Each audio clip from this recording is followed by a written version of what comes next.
ಭಗವದ್ಗೀತೆ ಅಧ್ಯಾಯ 3 ಶ್ಲೋಕ 13. ಭಗವಂತನ ಭಕ್ತರು ಎಲ್ಲಾ ಬಗೆಯ ಪಾಪಗಳಿಂದಲೂ ಬಿಡುಗಡೆ ಹೊಂದುತ್ತಾರೆ. ಯಾಕಂತ ಹೇಳಿದ್ರೆ ಅವರು ಯಜ್ಞದ ಶೇಷವನ್ನು ಊಟ ಮಾಡುತ್ತಾರೆ. ವೈಯಕ್ತಿಕ ಸಂತೋಷಕ್ಕೋಸ್ಕರ ಪಾಪ ಮಾಡಿಕೊಳ್ಳುವವರು ಖಂಡಿತವಾಗಿಯೂ ಪಾಪವನ್ನೇ ಊಟ ಮಾಡ್ತಾರೆ ಅಂತ ಹೇಳಿದ್ರೆ ಸಂಪೂರ್ಣ ಮಾಹಿತಿಯನ್ನು ನಾನು ಇಲ್ಲಿಂದಾನೇ ಕೊಡ್ತೇನೆ. ಭಗವಂತನ ಭಕ್ತರಿಗೆ ಎಂದರೆ ಕೃಷ್ಣ ಪ್ರಜ್ಞೆ ಇರುವವರೆಗೆ ಸಂತರು ಅಂತ ಹೇಳಿ ಹೆಸರು. ಅವರು ಯಾವಾಗಲೂ ಕೂಡ ಭಗವಂತನ ಪ್ರೇಮಿಗಳಾಗಿರ್ತಾರೆ. ಇದನ್ನು ಬ್ರಹ್ಮ ಸಂಹಿತೆಯಲ್ಲಿ ಕೂಡ ಒಂದು ವರ್ಣಿಸಿದ್ದಾರೆ. ಸದಾ ದೇವೋತ್ತಮ ಪರಮ ಪುರುಷ ಗೋವಿಂದ ಅಥವಾ ಕೃಷ್ಣ. ಪ್ರೇಮ ಭಾವದಲ್ಲಿರುವ ಸಂತರು ಪುರುಷೋತ್ತಮನಿಗೆ ಸಮರ್ಪಣೆ ಮಾಡದೆ ಏನನ್ನು ಸ್ವೀಕರಿಸಲಾರರು ಅಂತ ಹೇಳಿದ್ರೆ, ಯಾರು ಭಗವಂತನ ಪ್ರೇಮದಲ್ಲಿರ್ತಾರೆ ಅವರು ಯಾವತ್ತೂ ಕೂಡ ಭಗವಂತನಿಗೆ ಕೊಡದೆ ತಾವು ಏನನ್ನು ಕೂಡ ಸ್ವೀಕರಿಸುವುದಿಲ್ಲ ಅಂತ ಹೇಳಿ ಇಲ್ಲಿ ವರ್ಣಿಸಿದ್ದಾರೆ.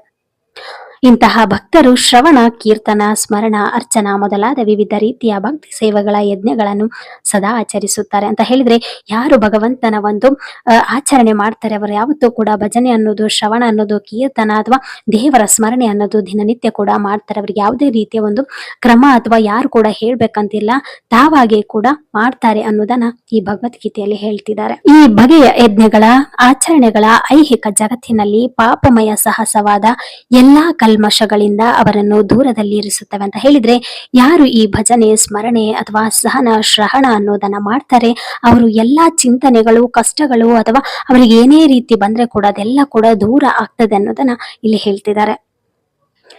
ತಮಗಾಗಿಯೇ ಅಥವಾ ಇಂದ್ರಿಯ ತೃಪ್ತಿಗಾಗಿ ಆಹಾರವನ್ನು ಮಾಡಿಕೊಳ್ಳುವವರು ಕಳ್ಳರು ಮಾತ್ರವಲ್ಲ, ಅವರು ಎಲ್ಲಾ ರೀತಿಗಳ ಪಾಪಗಳನ್ನು ತಿನ್ನೋರು ಅಂತ ಹೇಳಿದ್ರೆ, ಯಾವುದೇ ಎಲ್ಲಾ ರೀತಿಯ ಕಲ್ಮಶ ಇದ್ರೆ ಕೂಡ ಅಂತ ಹೇಳಿದ್ರೆ, ನನಗೆ ನಾನೇ ಸ್ವಾರ್ಥಿ ಅಥವಾ ನನಗೆ ಎಲ್ಲ ಬೇಕು, ಬೇರೆಯವರು ಯಾರು ಕೂಡ ಮುಂದೆ ಹೋಗ್ಬಾರ್ದು ಅಂತವರು ಪಾಪಿಗಳು, ಕಳ್ಳರು ಅಂತ ಹೇಳಿ ಶ್ರೀಕೃಷ್ಣರು ಹೇಳ್ತಿದ್ದಾರೆ. ಅಂತ ಹೇಳಿದ್ರೆ, ಯಾರಿಗೆ ಕೂಡ ಇನ್ನೊಬ್ಬರಿಗೆ ನಾನು ಒಳ್ಳೆಯದನ್ನೇ ಬಯಸದೆ ನಾನು ಊಟ ಮಾಡ್ತೇನೆ, ಇನ್ನೊಬ್ರು ನನ್ನ ಮುಂದೆ ಬಂದು ನಿಂತ್ರೆ ಕೂಡ ನಾನು ಕರೆಯದಷ್ಟು ಒಂದು ಪಾಪಿ ಆದ್ರೆ ಅವನು ನಿಜವಾದ ಕಳ್ಳ ಅಥವಾ ಪಾಪಿ ಅಂತ ಹೇಳಿ ಈ ಭಗವದ್ಗೀತೆಯಲ್ಲಿ ಹೇಳ್ತಿದ್ದಾರೆ.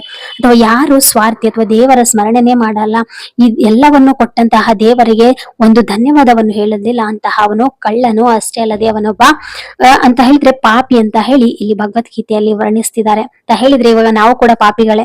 ಈಗ ನಾವು ಕೂಡ ಒಂದು ಊಟ ಮಾಡುವಾಗ ದೇವರಿಗೆ ಕೃತಜ್ಞತೆ, ಅಷ್ಟೇ ಅಲ್ಲದೆ ಈ ಆಹಾರವನ್ನು ನಮಗೆ ತಯಾರಿಸಿಕೊಟ್ಟು ಎಷ್ಟೋ ಬೆವರು ಸುರಿಸಿದಂತ ರೈತರಿಗೂ ಕೂಡ ನಾವು ಧನ್ಯವಾದ ಹೇಳಿದ್ರೆ ನಾವು ಕೂಡ ಒಂದು ಕಳ್ಳರು, ಪಾಪಿಗಳಂತಾನೆ ಹೇಳ್ಬೋದು. ಯಾಕಂದ್ರೆ ಹೇಳಿದ್ರೆ ಒಂದು ಅನ್ನ ನಾವು ತಿನ್ಲಿಕ್ಕೆ ಅಥವಾ ಬಿಸಾಡ್ಲಿಕ್ಕೆ ತುಂಬಾ ಸಮಯ ಕಮ್ಮಿ ಬೇಕು, ಆದ್ರೆ ಅದೇ ರೈತ ಬೆಳಿಬೇಕಂತ ಹೇಳಿದ್ರೆ ಎಷ್ಟೋ ಕಷ್ಟ ಪಟ್ಟಿರ್ತಾನೆ. ಅಂತಹ ಒಂದು ರೈತರಿಗೆ ಆಗಿರ್ಬೋದು, ರೈತರು ಕೂಡ ಒಂದು ದೇವರಂತಾನೆ ಹೇಳ್ಬೋದು. ನಾವು ಬದುಕಬೇಕಂತ ಹೇಳಿದ್ರೆ ನಿಜವಾಗಿಯೂ ಆಹಾರ ಬೇಕಾಗಿರ್ತದೆ. ಇಂದ್ರಿಯ ತೃಪ್ತಿಗಳಿಗಾಗಿ ಬದುಕೋನು ಅವನು ಕೂಡ ಕಳ್ಳನು ಅಂತ ಹೇಳಿದ್ರೆ, ತನಗೇನು ಬೇಕೋ, ನೋಡ್ಲಿಕ್ಕೆ ಏನ್ ಚಂದ ಕಾಣ್ತದೆ, ಮಾತಾಡ್ಲಿಕ್ಕೆ ಯಾವ ಪದಗಳು ಒಳ್ಳೇದಾಗಿ ಬರ್ತದೆ, ಅಷ್ಟೇ ಕೇಳಲಿಕ್ಕೆ ನಮಗೆ ಕೆಟ್ಟದಾಗಿ ಕೇಳಿಸಿದ್ರೆ ಅಂದ್ರೆ ಇಂದ್ರಿಯಗಳ ಒಂದು ಆಸಕ್ತಿ ಅಥವಾ ಇಂದ್ರಿಯಗಳಿಗೆ ಸಂತೃಪ್ತಿ ಪಡಿಸ್ಲಿಕ್ಕೆ, ಈಗ ಕಣ್ಣಿಗೆ ಅದನ್ನು ಮಾಡಬಾರ್ದು ಅನ್ನೋ ಒಂದು ನಿಯಮ ಇರ್ತದೆ, ಆದ್ರೆ ಅದೇ ಮಾಡ್ತೇವೆ. ಕೆಟ್ಟ ವಿಡಿಯೋಗಳನ್ನು ನೋಡ್ಬಾರ್ದು ಅನ್ನುವಾಗ ಅದೇನೇ ನೋಡ್ತೇವೆ ಅಂತ ಹೇಳಿದ್ರೆ ಇಂದ್ರಿಯಗಳಿಗೆ ಒಂದು ಸಂತೃಪ್ತಿ, ಅಥವಾ ಬೇಡದ ವಿಷಯಗಳನ್ನ ನಮ್ಮ ಕಿವಿಗೆ ಹಾಕೊಳ್ಬಾರ್ದು ಅಂದಾಗ ಕೂಡ ಅದನ್ನೇ ಮಾಡುದು, ಅಥವಾ ಏನೋ ಒಂದು ಕೆಟ್ಟ ಪದಗಳನ್ನು ಇನ್ನೊಬ್ಬರಿಗೆ ಬಳಕೆ ಮಾಡಬಾರ್ದು ಅನ್ನೋವಾಗ ಅದನ್ನೇ ಮಾಡುದು, ಅದನ್ನೇ ಒಂದು ಇಂದ್ರಿಯಗಳ ಸಂತೃಪ್ತಿ ಅಂತಾನೆ ಇಲ್ಲಿ ಹೇಳ್ತಿದ್ದಾರೆ. ಅಂತವರೆಲ್ಲರೂ ಕೂಡ ಪಾಪಿಗಳು, ಕಳ್ಳರು, ಅಷ್ಟೇ ಅಲ್ಲದೆ ಅವರು ಪಾಪಗಳನ್ನು ಎಷ್ಟು ಒಂದು ಕೇಳ್ತಾ ಹೋಗ್ತಾರೆ, ಸಂತೃಪ್ತಿ ಮಾಡ್ತಾ ಹೋಗ್ತಾರೆ, ಅವರು ಪಾಪಗಳನ್ನು ತಿಂತಾ ಹೋಗ್ತಾರೆ ಅಂತ ಹೇಳಿ ಹೇಳ್ತಿದ್ದಾರೆ. ಕಳ್ಳನು, ಪಾಪಿಯಾದ ಮನುಷ್ಯನು ಸಂತೋಷವಾಗಿರುವುದು ಹೇಗೆ ಸಾಧ್ಯ ಅಂತ ಹೇಳಿದ್ರೆ, ಅಂತಹ ಮನುಷ್ಯ ಹಾಗಿದ್ರೆ ಸಂತೋಷ ಇರ್ಲಿಕ್ಕೆ ಹೇಗೆ ಸಾಧ್ಯ ಅಂತ ಹೇಳಿ ಇಲ್ಲಿ ಹೇಳ್ತಿದ್ದಾರೆ. ನಿಜ ಅಲ್ವಾ? ಇದು ಅಸಾಧ್ಯ ಅಂತ ಹೇಳಿದ್ರೆ ಸಾಧ್ಯನೇ ಇಲ್ಲ. ಜನರು ಎಲ್ಲಾ ರೀತಿಗಳಲ್ಲಿ ಸಂತೋಷವಾಗಿರಬೇಕಂತ ಹೇಳಿದ್ರೆ ಸಂಪೂರ್ಣ ಕೃಷ್ಣ ಪ್ರಜ್ಞೆಯಲ್ಲಿ ಸಂಕೀರ್ತನ ಯಜ್ಞವನ್ನು ಮಾಡುವ ಸುಲಭವಾದ ಪ್ರಕ್ರಿಯೆಯನ್ನು ಅವರಿಗೆ ಹೇಳಿಕೊಡಬೇಕು. ಇಲ್ಲವಾದರೆ ಜಗತ್ತಿನಲ್ಲಿ ಶಾಂತಿಯಾಗಿ ಸಂತೋಷವಾಗಿ ಬದುಕಲಿಕ್ಕೆ ಸಾಧ್ಯನೇ ಇಲ್ಲ ಅಂತ ಹೇಳ್ತಿದ್ದಾರೆ. ಅಂತ ಹೇಳಿದ್ರೆ, ಯಾರಿಗೆ ಯಜ್ಞಗಳ ಅರಿವಿಲ್ಲ ಅಥವಾ ಯಾರು ಒಂದು ಪಾಪಿಗಳ ರೀತಿ, ಕಳ್ಳರ ರೀತಿ ಬದುಕ್ತಾ ಇದ್ದಾರೆ, ಇಂಥವರು ಒಂದು ಬದಲಾವಣೆಗಳ ಹೊಂದಲಿಲ್ಲ ಅಂತ ಹೇಳಿದ್ರೆ ಈ ಜಗತ್ತಿನಲ್ಲಿ ನಮಗಷ್ಟೇ ಅಲ್ಲ, ಇಡೀ ಜಗತ್ತಿನ ಶಾಂತಿ, ನೆಮ್ಮದಿ, ಸಂತೋಷ ಅನ್ನೋದನ್ನ ಹಾಳಾಗ್ತದೆ. ನಿಜವಾಗಿಯೂ ಒಂದು ಭಗವದ್ಗೀತೆ ಕೇಳುವಾಗ ನಂಗೆ ಏನ್ ಅನ್ಸಿತ್ತು ಅಂತ ಹೇಳಿದ್ರೆ, ಇದ್ರಲ್ಲಿ ಏನ್ ಹೇಳಿದ್ದಾರೆ ಅವಾಗ್ಲೇ ಬರ್ದಿಟ್ಟಿದ್ದಾರೆ ಅಂತ ಹೇಳಿದ್ರೆ ಎಂತಹ ಒಂದು ಪವಾಡ ಅಲ್ವಾ. ಆ ಹಿಂದಿನ ಶ್ಲೋಕದಲ್ಲಿ ನೋಡಿದಾಗ ಸತ್ಯ, ನಾನು ಒಂದು ಇದನ್ನ ಹೇಳ್ತಿದ್ದೇನೆ ಅಂತಲ್ಲ, ನನ್ನ ಜೀವನಕ್ಕೆ ಒಂದು ಅನುಗುಣವಾಗಿ ನಾನು ಹೇಳ್ತಾ ಇದ್ದೇನೆ, ಅಥವಾ ನನ್ನ ಓನ್ ಎಕ್ಸ್ಪೀರಿಯನ್ಸ್ ಅಂತಾನೆ ಹೇಳ್ಬೋದು. ಅವ್ರು ಆಗ್ಲೇ ಹೇಳಿದ್ದಾರೆ ಎಂತಹ ಒಂದು ಘಟನೆಗಳು ಬರ್ತದೆ ಅನ್ನೋದನ್ನ ಮೊದ್ಲೇ ಬರ್ದಿಟ್ಟಿದ್ದಾರೆ ಅಂತ ಹೇಳಿದ್ರೆ ನಿಜಕ್ಕೂ ಕೂಡ ಒಂದು ನಂಬಲಾರದಂತಹ ಶಕ್ತಿ ಈ ಭಗವದ್ಗೀತೆಯಲ್ಲಿದೆ. ಅದಕ್ಕೆ ಹೇಳುದು, ಎಲ್ಲರೂ ಕೂಡ ಭಗವದ್ಗೀತೆ ಯಾಕೆ ಹೇಳ್ತಾರೆ ಅನ್ನೋದನ್ನ ಇವಾಗ ನಾನು ಹೇಗೆ ಒಂದು ಭಗವದ್ಗೀತೆ ಒಂದು ಹೇಳ್ತಾ ಹೋಗ್ತಿದ್ದೇನೆ, ನಾನು ಯೂಟ್ಯೂಬ್ ಚಾನಲ್ ಮಾತುಗಳಲ್ಲಿ ಹೇಳುವುದಷ್ಟೇ ಅಲ್ಲ, ನನ್ನ ಜೀವನದಲ್ಲಿ ಕೂಡ ನಾನು ಅಳವಡಿಸಿಕೊಂಡ ಹೋಗ್ತಾ ಇದ್ದೇನೆ ಅಂತಾನೆ ಹೇಳ್ಬೋದು.